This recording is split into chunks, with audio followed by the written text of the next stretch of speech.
many bees.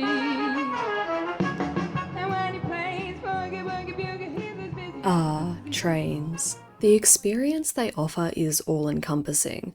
The heavy smell of metal, coal and grease.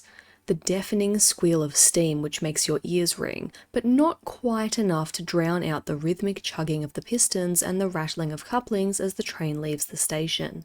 Inside the train, the journey is jerky and jolting, no matter how slowly the train moves, and the old leather and metal seats creak. The windows are stiff and sometimes stuck in place, and if you manage to open one and stick your head out, well, you'd better be looking backwards lest you get flecks of coal and dust in your eyes. I think it's amazing, especially with steam engines, the sound, the smell, it's like a living creature, and unfortunately we nearly lost that to time, but thanks to people who have saved them and are operating them at events like Transport Heritage Expo, we're able to share that passion with younger generations who unfortunately weren't around to see that in everyday life. The modern world is fast and accelerating constantly. Every second of every day is taken up with something, and the technology around us has adapted to this lifestyle. Modern trains are fast, efficient, and polished. They have their own appeal, of course, but they're all plastic and fixed windows, soft on the senses, unobtrusive and quiet, slipping between suburbs sometimes completely unnoticed. For those looking for an escape, the past, with its rugged, rough engines which are impossible to ignore, is inviting.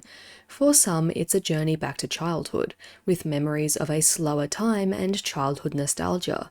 For others, it's a fascination with machines from a time before they were born. At Heritage Transport events, this need for escape meets an appreciation for history and its preservation. It just reminds you of where today has come from. We need to look after our history and look after things like these old trains and things like that. I mean, I think as time goes by, we're losing a lot of our heritage and losing a lot of our, in every way, buildings and yeah. So these events, any of these sort of events, are really, really important. It's not just having the trains, the vehicles, it's not having these machines run, but also how they connect with life. So I think it's a great event, and it puts us in touch with our heritage as well. It's important because a lot of us, like myself and Harry, who are still relatively young, we weren't around to see these magnificent machines operating during their heyday. Definitely very important to maintain, and yeah, we need to keep events like this going, and plus everyone's having a great time, really. Yeah, I think there's something special about remembering the past and what things were like and where we've come from, and It's true. just the difference in our culture and the way that we dress, and getting to have a little blast into the past with the fashion, the outfits, the suitcases, Yes. the things you just don't see anymore, and Yes. the things that we sometimes take for granted because they didn't have wheels on suitcases. No. And now people can just roll them all around. I know. It's just like the amount of young kids that would never have seen, it's a diesel train, so it was amazing to see that. Getting to hear the whistle echoing, seeing like all the smoke, steam, having just that enjoyment of just reliving what our parents and their parents saw when they were kids.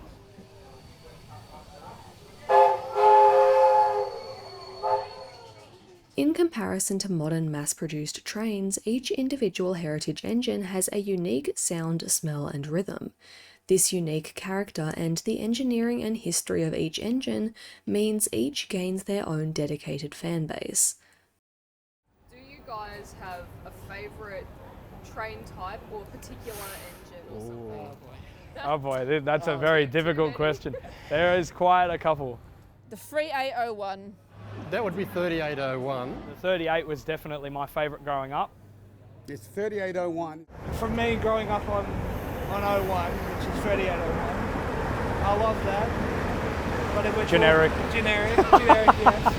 But if we're talking, I have to say 5917. Oh, that's a better choice. It's That's a better a choice. beautiful engine. It's built by Baldwin, and just hearing that gorgeous whistle. Woof.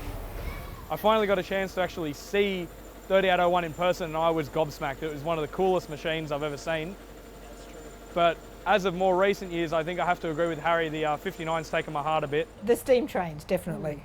Definitely the old steam trains. I think they're just wonderful. I think it's just, you know, just such a huge part of history and, you know. I really do like the steam engines, any of them. My parents lived in Wollongong, but my aunt lived in Bexley.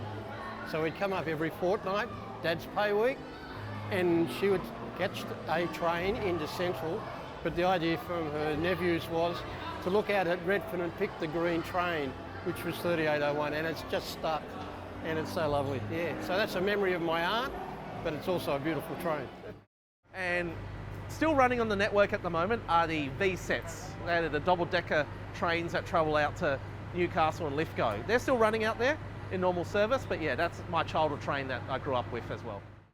These engines and our national memory of them are inextricably linked with iconic footage of them taking winding journeys through sweeping Australian landscapes, and stopping in at tiny country stations, each with their own little kiosks and shops. Steam trains have become a symbol of Australia's industrial path and growth, and of the logistical and engineering ingenuity of humanity.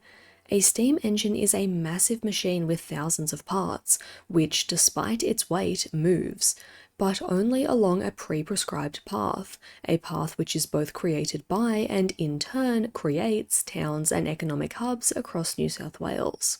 There's something deeply romantic about seeing steam trains in the modern day. They've come straight out of the past, and when we ride in them, we are surrounded by and physically transported into the past. Surrounded by these sights, smells, and sounds, we wonder about those who sat there before us. Where did the trains take them? What were their dreams, and how did trains take them towards those dreams? What did they think as they, generations before us, were also deafened by the squeal of the whistle, surrounded by the smell of grease, and captured by the wonder of a journey powered by steam?